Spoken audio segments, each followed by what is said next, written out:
selamat pagi untuk semua peserta didik baru SMA Katolik Andaluri. Perkenalkan, nama Ibu Sardiani Landi. Ibu akan membawakan materi tentang tata tertib kehidupan sosial sekolah bagi peserta didik SMA Katolik Andaluri. Nah, jika kita berbicara tentang tata tertib merupakan semua ketentuan bagi peserta didik dalam melaksanakan kegiatan sehari-hari di sekolah. Peserta didik yang berada di SMA Katolik Andaluri adalah pelajar yang sudah memenuhi syarat atau terdaftar pada SMA Katolik Andaluri.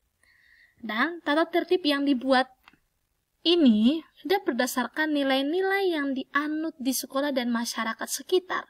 Oleh karena itu, peserta didik wajib melaksanakan semua ketentuan yang tercantum dalam tata tertib secara bertanggung jawab. Oke, pasal 1 berbicara tentang pakaian seragam sekolah. Pakaian seragam sekolah SMA Katolik Andaluri ada 5. Yang pertama itu adalah seragam nasional SMA.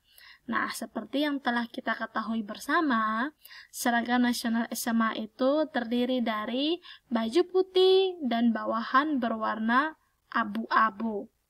Untuk putra, baju putih dan bawahannya adalah celana panjang berwarna abu-abu, dan untuk putri baju putih dan bawahan rok berwarna abu-abu. Kemudian baju seragam khusus SMA Katolik Andaluri.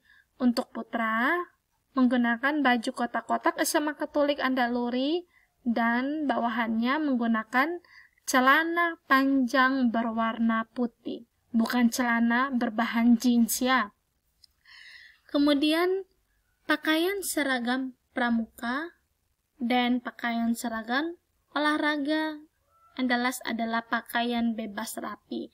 Nah, bebas rapi di sini maksudnya adalah bukan sebebas-bebasnya atau semau peserta didik. Di sini tetap ada ketentuannya, yaitu pakaian yang digunakan itu adalah baju atau kemejanya harus berkerak dan harus menggunakan celana panjang berbahan jeans serta bersepatu. Khusus untuk peserta didik putri, boleh kok menggunakan celana 3/4, ingat 3/4, tetapi harus yang berbahan jeans. Pakaian khusus peserta didik laki-laki, ingat, bajunya harus dimasukkan ke dalam celana dan tidak boleh dicoret-coret, serta celana dan lengan baju tidak digulung. Celana tidak tersobek atau disobek, serta menggunakan resleting pada ujung kaki. Dan celana panjangnya juga tidak boleh kecil ke bawah atau sempit ke bawah atau yang biasa dikenal dengan celana botol.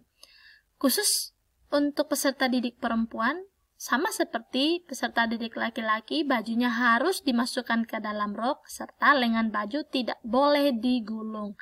Dan panjang rok harus di bawah lutut, yaitu 5 cm, serta tidak disobek atau ada belahannya. Then, about rambut, kuku, tato, and make up. Nah, peserta didik dilarang berkuku panjang, bertato, mengecat kuku, dan rambut.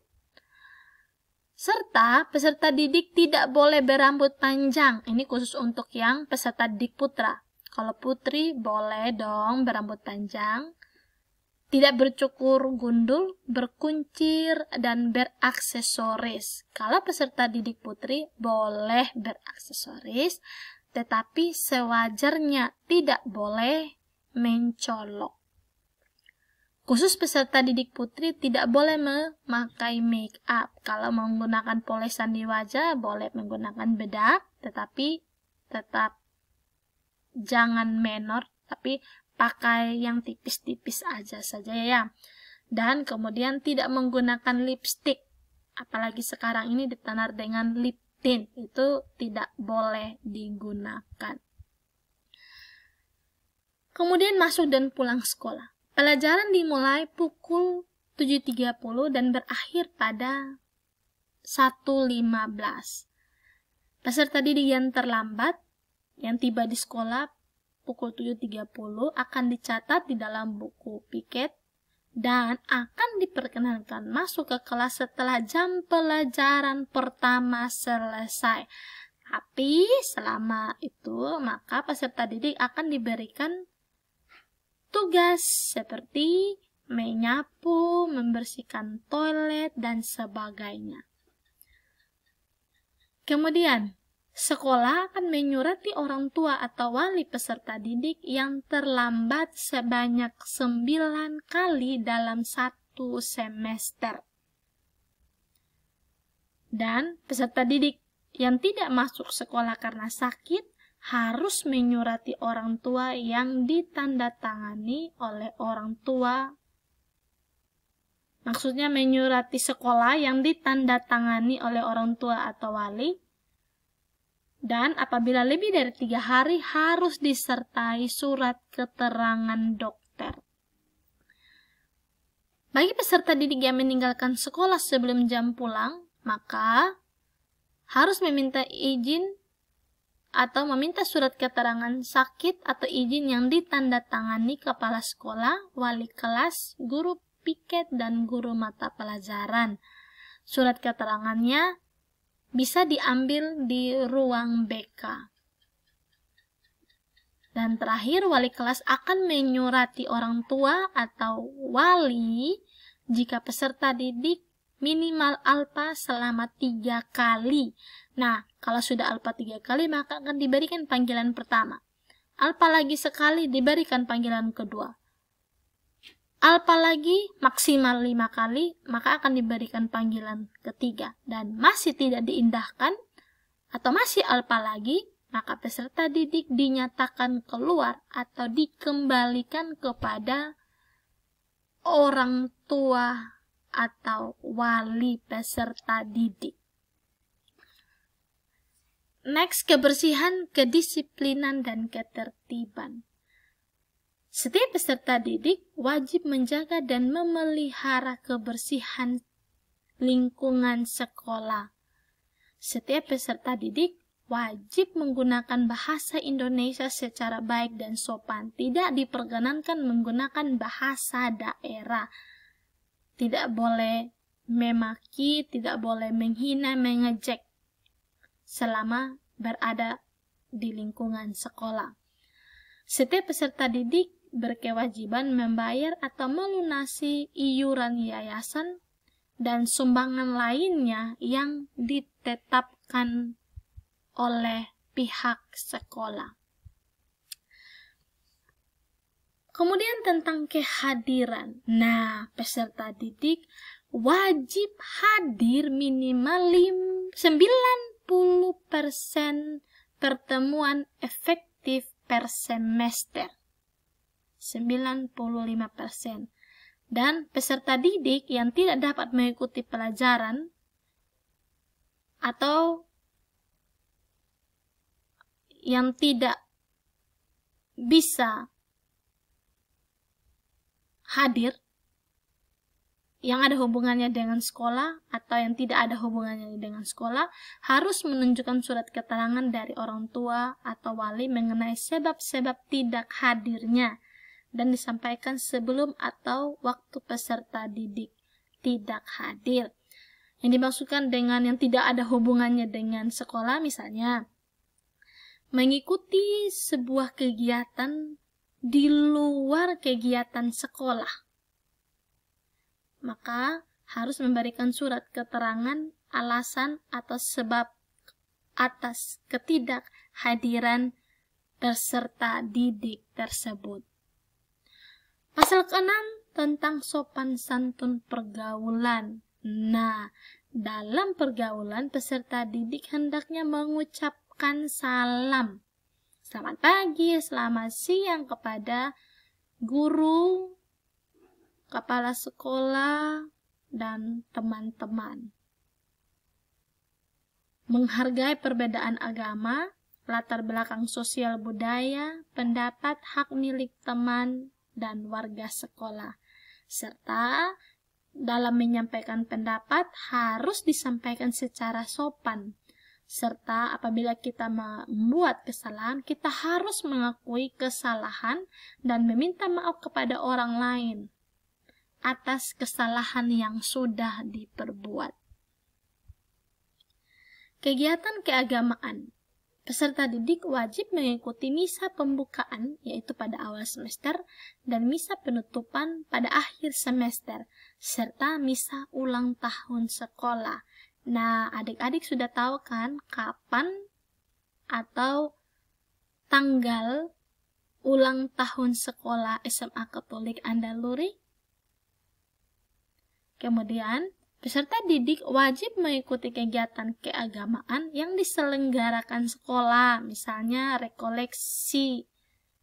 Nah, rekoleksi itu misalnya kalau kalian sudah sampai pada kelas 12 atau berada di kelas 12, sebelum UN itu akan diadakan sebuah kegiatan rekoleksi dan peserta didik wajib mengikuti kegiatan tersebut.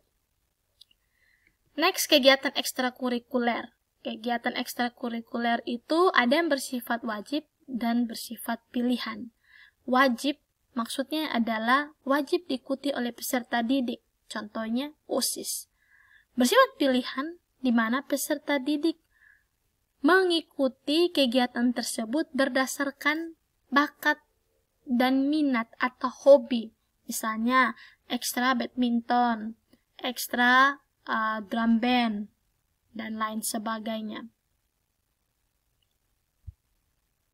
Dan sepeda motor, sepeda handphone. Nah, sepeda motor ataupun mobil harus diparkir dengan tertib di tempat yang sudah ditentukan.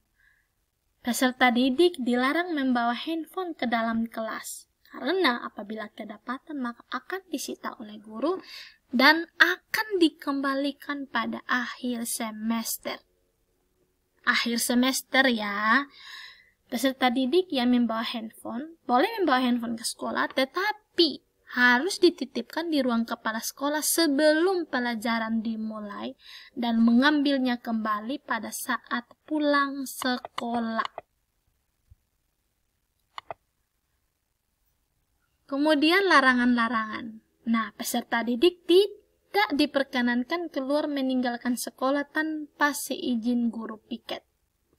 Tidak boleh melompat pagar, mencuri, minum minuman keras, menggunakan obat-obatan terlarang, tidak boleh berkelahi, tidak boleh merusak dan mencoret dinding bangunan, meja kursi, tidak boleh membawa senjata tajam, membawa atau memiliki sketsa audio video porno, tidak boleh menikah, hamil atau menghamili, serta tidak boleh membentuk grup atau geng. Apabila larangan-larangan ini dilanggar, maka peserta didik akan dikeluarkan dari sekolah SMA Katolik Andaluri.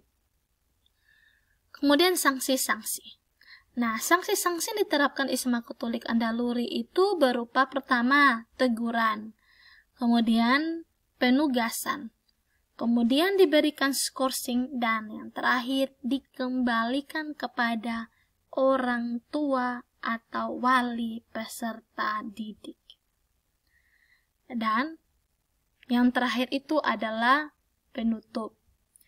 Jadi, tata krama atau tata tertib kehidupan sekolah ini bersifat mengikat seluruh siswa sejak tanggal ditetapkan. Para siswa atau semua peserta didik sudah mendapatkan tata tertib ini dan sudah menandatangani serta menggunakan materai 6.000. Kemudian, hal-hal yang belum tercantum dalam tata krama dan tata tertib kehidupan sosial sekolah ini akan diputuskan lebih lanjut melalui rapat Dewan Guru. Demikian penjelasan dari Ibu. Terima